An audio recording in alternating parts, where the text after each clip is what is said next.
All right, let's just dive right into this explainer. Today, we're doing something really interesting. We're objectively mapping out the architecture of a major political argument. Specifically, we're taking a look at the America First worldview that was laid out in a recent, highly viral interview between Tucker Carlson and Representative Marjorie Taylor Greene. And look, regardless of where you fall on the political spectrum, understanding exactly how this argument is constructed is absolutely crucial. Why? Because it's directly shaping policies that impact our everyday lives. So we're going to break down their conversation and see exactly how they connect the dots. The entire interview pretty much orbits around one central, really provocative question posed by Carlson. It's about the allegiances of lawmakers in Washington, D.C. He's basically asking, fundamentally, who is the political class actually serving? Because according to his argument, it is definitely not the voters. And he frames his whole thesis with this striking accusation. Carlson argues that political leaders don't just, misunderstand everyday citizens. He claims they harbor an active contempt for them. He even suggests the leadership class is purposefully enacting policies to harm the domestic population. It's a super dark premise for sure, but it really sets the stage for everything that follows. So, to truly wrap our heads around this worldview, we're going to chop their conversation into 5 logical sections: the populist premise, the AI and immigration paradox, the neocon accusation, the Washington donor machine, and finally, the generational solution. Starting off with Section 1, the populist premise, or basically a demand for voice. Carlson anchors his opening argument in a recent political rally at Madison Square Garden. He talks about looking out at this huge sea of campaign signs that read, "Mass deportations now." But, and this is key, Carlson argues those signs weren't solely about immigration policy. Instead, he frames it as this thrilling demand from voters to finally have a say in who actually lives in their country. It's about pushing back against a ruling system they feel totally ignores their right to secure borders. Which brings us to Section 2, the AI and immigration paradox. Now, this is where Carlson uses an economic contradiction to really hammer home his point about the ruling class. He points out a glaring paradox. Leaders are constantly warning us that artificial intelligence is about to eliminate up to 50% of American white-collar jobs in the next few years, right? But at the exact same time, those exact same leaders are advocating for importing hundreds of thousands of foreign workers through things like H-1B visas. So they're bringing in people to compete for a rapidly shrinking labor pool. He asks the obvious question: why would any leader purposely increase labor competition right before a massive job wipeout? To really ground this argument, he points to a specific piece of legislation.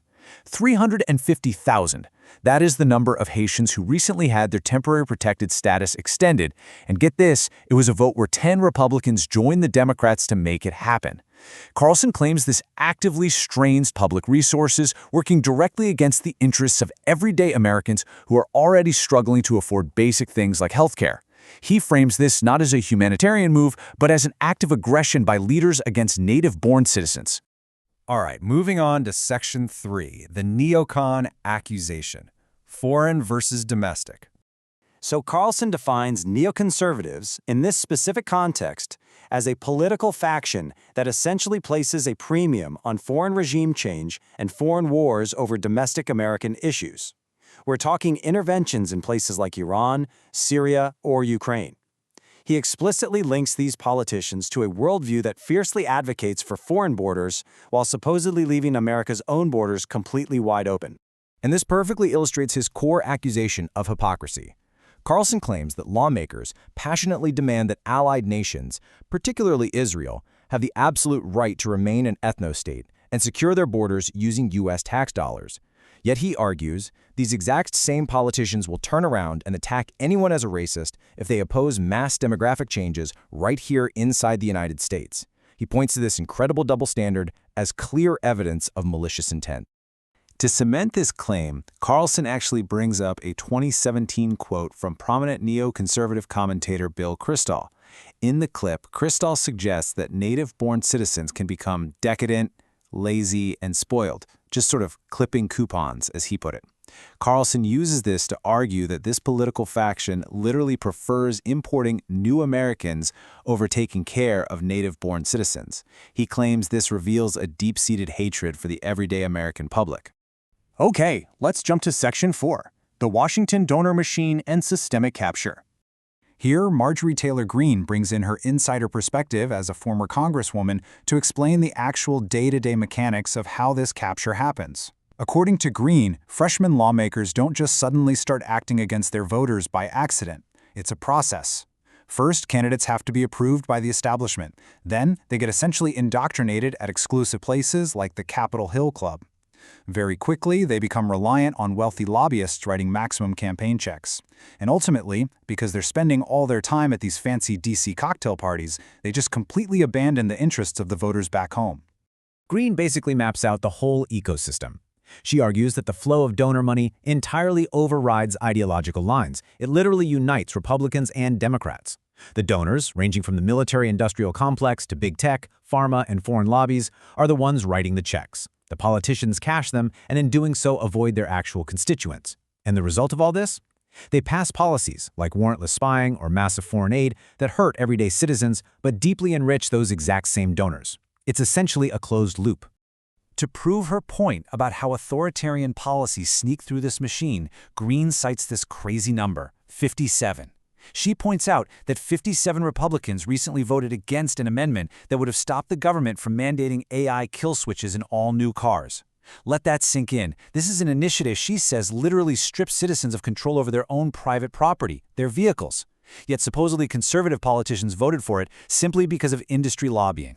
Furthermore, Greene points out another super stark number, 5. When she introduced a measure to defund foreign aid to Israel, out of 435 members of the House, only 5 other Republicans joined her. For Greene, this vote is just the ultimate proof of the sheer, unbreakable dominance that foreign lobbying money holds over the United States Congress, completely overriding whatever the voters actually want. Which brings us to our final part, Section 5, the generational solution and a total shift. So, after outlining this massive, seemingly impenetrable system of influence and corruption, what exactly is their proposed solution? Well, Greene actually identifies a huge political opening in the electorate. Check this out. Political independents now make up over 42% of voters. That completely dwarfs both registered Democrats and Republicans. She argues this forms a massive block of really frustrated Americans that currently exists entirely outside that two-party donor system we just talked about. Her strategy moving forward relies on a total generational shift. She argues that voters have to ruthlessly reject any candidate who takes money from corporate PACs or foreign lobbies, and instead rely purely on small-dollar donations from everyday citizens.